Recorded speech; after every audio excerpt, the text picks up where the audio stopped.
오늘 이 감격스러운 아침에 이 예배의 자리에 모여주신 하나님의 부름받은 여러분들을 주님의 이름으로 환영합니다. 우리 옆 사람하고 한번 인사 한번 나누겠습니다. 잘 오셨습니다. 자, 여러분, 너무 좋은 것 같아요. 우리 하나님의 영광이 이 자리에 임재하시는 줄로 믿습니다. 이 얼마나 복되고 아름다운 자리입니까? 이 자리에 오신 우리 서로가 다시 한번 인사합시다. 사랑하고 축복합니다. 네, 할렐루야. 네, 오늘 설교 제목이 마음이 뜨겁지 아니하더냐라는 제목입니다. 자, 오늘은 부활주일이에요. 그리스도께서 만일 다시 살아나지 못하셨으면 우리가 전파하는 것도 헛것이요 너희 믿음도 헛것이다 라고 말씀했습니다. 부활신앙은 기독교 신앙의 핵심입니다. 사실 우리에게는요 매 주일이 부활을 기념하는 날입니다. 유대인들은 안식일을 지킵니다. 우리는 무엇을 지키죠? 예, 맞아요 여러분, 우리는 주일을 지킵니다. 자, 안식일과 주일은 무슨 차이가 있을까요? 안식일은 금요일 저녁부터 토요일 저녁까지 이어지는 유대인들의 말하자면 그야말로 안식일입니다. 그런데 우리는 예수님께서 금요일 날 십자가에 못 박히시고 토요일을 지나서 그 다음 날 새벽 미명에 부활하셨어요. 그날이 바로 오늘 주일이라서 주님이 부활하신 주님의 날, 그래서 주일입니다. 네. 그래서 우리는 이 부활절을 덕분에 안식일이 아니라 주일을 지키는 것입니다. 그래서 부활절은 영어로 이스터라고 하는데요, E-A-S-T-E-R, 이게 동쪽이라는 뜻입니다. 이게 동방절이라는 뜻이에요. 동쪽 방면. 왜 동편이냐면 동편에서 뭐가 뜨죠? 해가 뜹니다. 일출을 상징하는 것이죠. 그래서 안식 후 첫날이 되려는 새벽에 예수께서 살아나셨다는 그 소식이 마치 동력 하늘에 솟아오른 환한 태양빛처럼 절망의 두려움에 파묻혀있던 제자들에게 새 희망과 용기를 주었다. 그래서 그 동쪽을 바라보면서 태양처럼 어둠을 뚫고 올라오신 그 예수님을 기념한다는 뜻에서 이스터, 동방절이라고 하는 이름을 또 붙이게 되었습니다. 자, 그런데 이날 이 부활의 아침에 해 뜨는 동쪽으로 가는 게 아니라 해 지는 서쪽으로 가는 두 사람이 있었습니다. 우리가 잘 아는 엠마오로 가는 두 제자입니다. 두 사람 마음속에는 슬픔이 있었고 어둠이 있었어요. 자신의 모든 걸 걸고 따랐던 스승이신 예수가 십자가에 달려서 허무하게 생을 마감했습니다. 크게 상심한 두 제자는 예루살렘에서는 이제 더 이상 희망이 없다 하고 엠마오로 이제 내려가게 되었어요.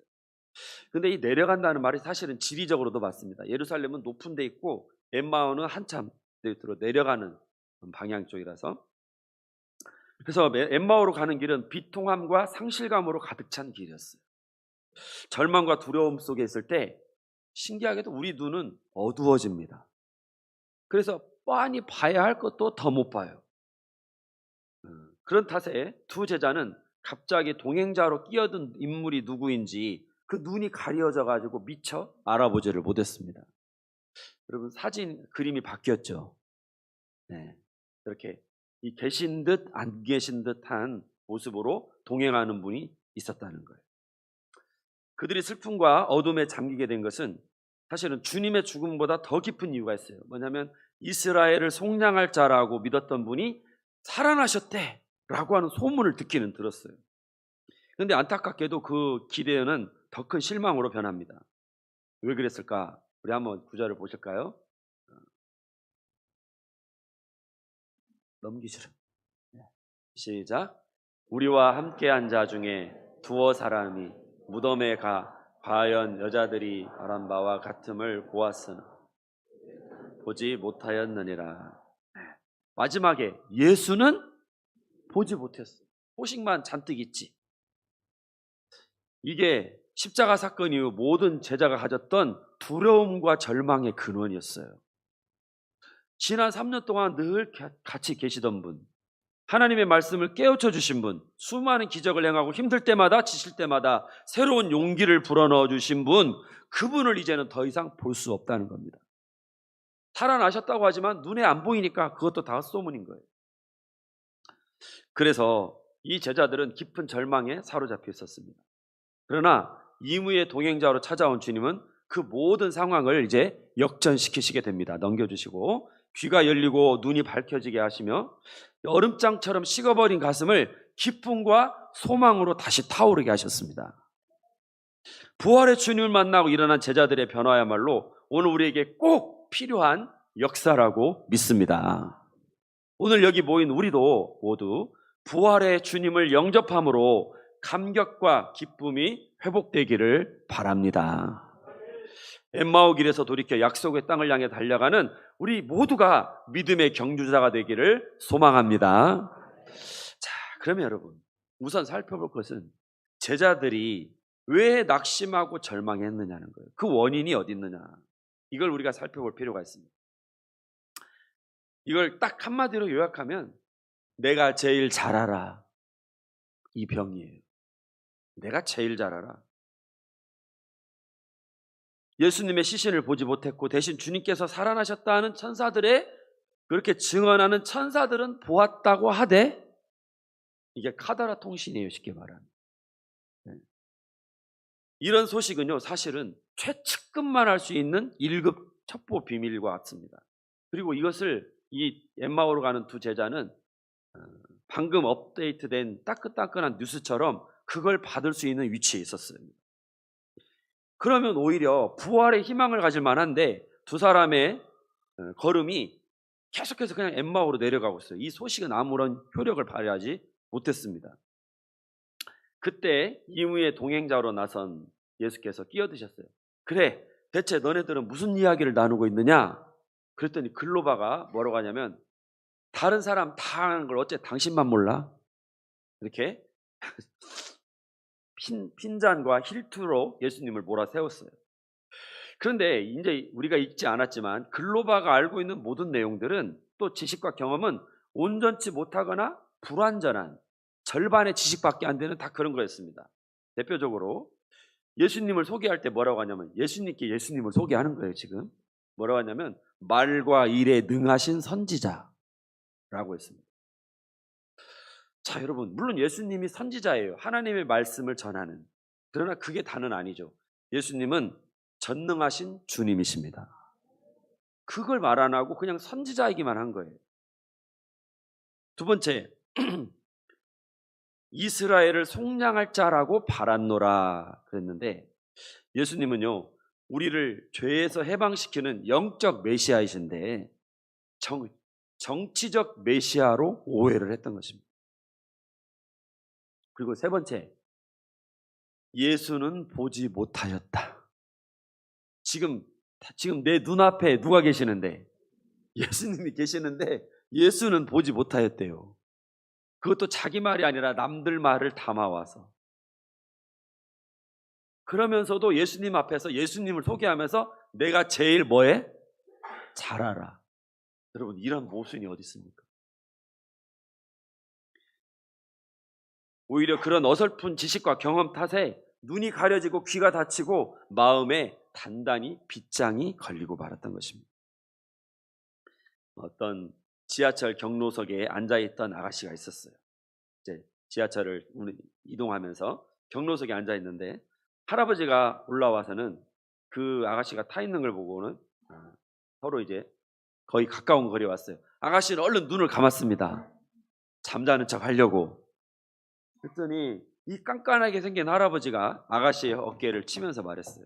아가씨, 여기는 노약자와 장애인 지정석이라는 거 몰라? 그랬더니 아가씨가 눈을 째려보면서 신경적으로, 저도 돈 내고 탔거든요 라고 얘기를 했어요. 그랬더니 할아버지가 이렇게 대답했습니다. 여기는 돈 안 내고 타는 사람이 앉는 자리요, 돈 냈다고 큰소리 치다가 오히려 된통 다 하고 말았어요. 자, 여러분, 글로바의 상황이 지금 딱 그렇게 생긴 것입니다. 우리가 예수님이었으면, 어이구 이 답답아, 네 눈앞에 내가 있는데 네 눈이 썩은 줄은 왜 모르냐, 아마 그냥 저 같으면 등짝을 한 대 후려갈게 줬을 것 같아요. 근데 예수님도 답답하셨는지 이렇게 책망을 하셨습니다. 너희는 어리석기도 하다. 예언자들이 말한 모든 걸 믿기가 그렇게도 어려우냐? 공동 번역으로 이렇게 번역을 훨씬 더 맛깔나게 잘 해놨어요. 먼저 예수님께서는 성경을 상기시켜 주십니다. 아마도 시편에 예고된 그 성취의 말씀들, 또 미가서 베들레헴 에브라다야 너는 유다 고을 중에 가장 작지 아니하도다. 그런 예수님의 나심, 또 스가랴 나귀 타고 입성하시는 것에 대한 예언의 말씀, 특히나 이사야 53장에 나타난 고난받는 메시아에 관한 말씀들을 쭉 하나씩 짚어주셨을 것입니다. 거기에는 메시아의 고난과 최종적인 승리가 예고되어 있었기 때문에 그제서야 두 사람은 눈이 번쩍 뜨이고 깨달았을 거예요. 아하, 십자가 죽음이 끝이 아니구나. 십자가는 어쩔 수 없는 패배가 아니라 승리의 예고편이구나. 성도 여러분, 성경을 읽고 그 뜻이 무엇인지를 찾고 그 의미를 묵상하시기를 바랍니다. 그 사람은요, 좌우로 치우치지 않는 분별력으로 의의 길을 가고 선한 싸움에서 반드시 승리합니다. 그런데 문제는 뭐냐면 말씀이 없으면 어떤 영상이 일어나는 거예요. 사람들은 되게 말씀을 읽으면 좋고 안 읽으면 할 수 없지. 근데 여러분, 이 세상에 진공 상태는 없는 거예요. 이 컵에 물이 담겨 있든지 물이 없으면 뭐가 담길까요? 공기가 들어오는 거예요. 우리 안에 하나님의 말씀이 꽉 채워지지 않으면 이 공허하고 빈 마음에 세상적 가치관과 세상이 좋다고 하는 것과 그 유행과 세상 풍속이 우리에게로 싹 들어오는 것입니다. 그래서 이렇게 할까 저렇게 할까 갈등과 번민에 휩싸이고 둔감해져서 헤매다가 결국은 좌초하고 마는 것이죠. 주님께서 뜨거운 심정으로 이 말씀을 풀이해 주실 때 얼음장 같던 두 제자의 마음이 녹기 시작했습니다. 그리고 엠마오 여관에서 두 사람은 나중에 예수님과 헤어졌다고 해야 되죠. 헤어진 다음에 예수님은 성경을 설명해 주시던 그 상황을 이렇게 고백했어요. 시작. 우리에게 말씀하시고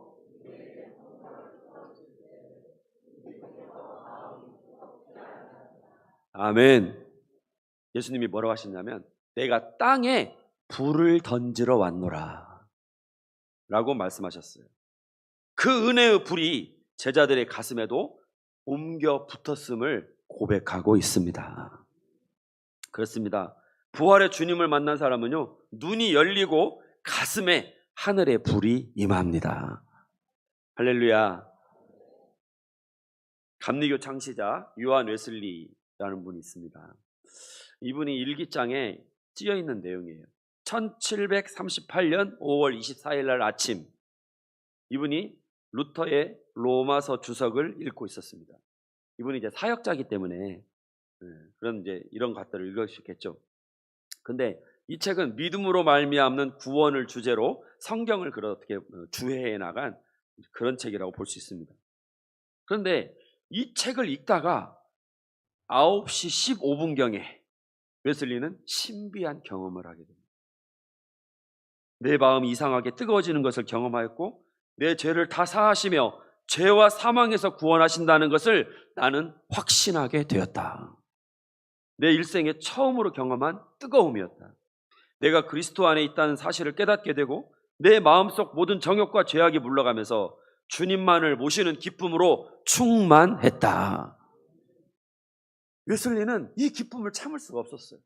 그래서 밖으로 뛰쳐나가가지고 예수님의 사죄하심과 우리를 사랑하심과 죄와 사망에서 부활하셨다고 하는 이 복음을 선포하게 되었습니다. 그래서 나가서 간증하니까 사람들의 마음도 덩달아 뜨거워졌어요. 예수님이 아까 뭐라고 하십니까? 내가 땅에 뭘 던지러? 불을 던지러 왔는데 그 불이 막 여기저기로 옮겨 붙는 그런 역사가 일어났던 것입니다. 그래서 이러한 성령 운동이 크게 번져가지고 지금의 감리교단이 탄생하게 되었고, 그리고 부패와 타락으로 멸망 직전에 있던 영국을 건져내는 큰 역할을 하게 된 것입니다.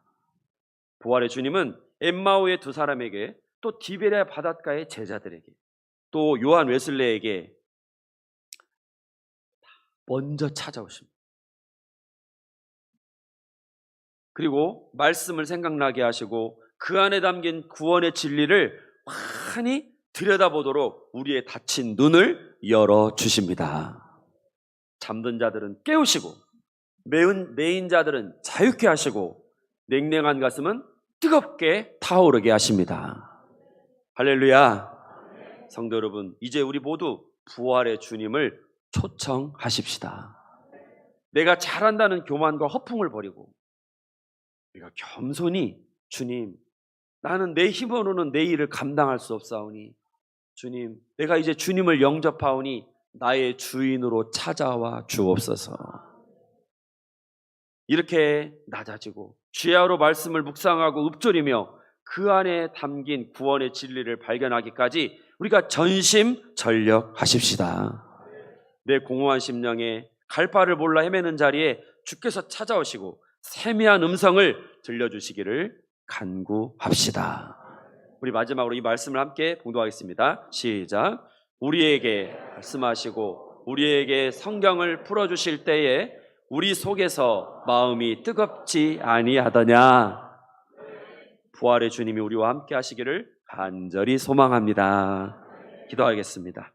살아계신 아버지 하나님, 이 놀라운 부활의 아침, 우리를 하나님의 충만한 임재 가운데 거하게 하시니 무한 감사를 드립니다.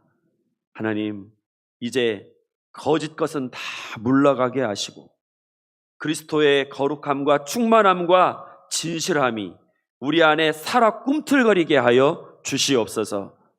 아버지 하나님, 죽은 자의 하나님이 아니라 산 자의 하나님을 만나게 하여 주시옵소서. 아버지 하나님, 우리 힘으로는 세상을 이길 수 없고 죄악을 이길 수 없습니다. 그러나 은혜의 성령님이 오시고 부활의 주님이 나와 동행하시면 넉넉히 죄를 이기고 우리가 매 순간 승리하는 삶을 살게 될 줄 믿사오니 주님, 우리 삶 속에 나의 중심에 찾아와 주시옵소서. 예수님의 이름으로 기도합니다. 아멘. 바로 이어서 세례 성례전을 진행하겠습니다.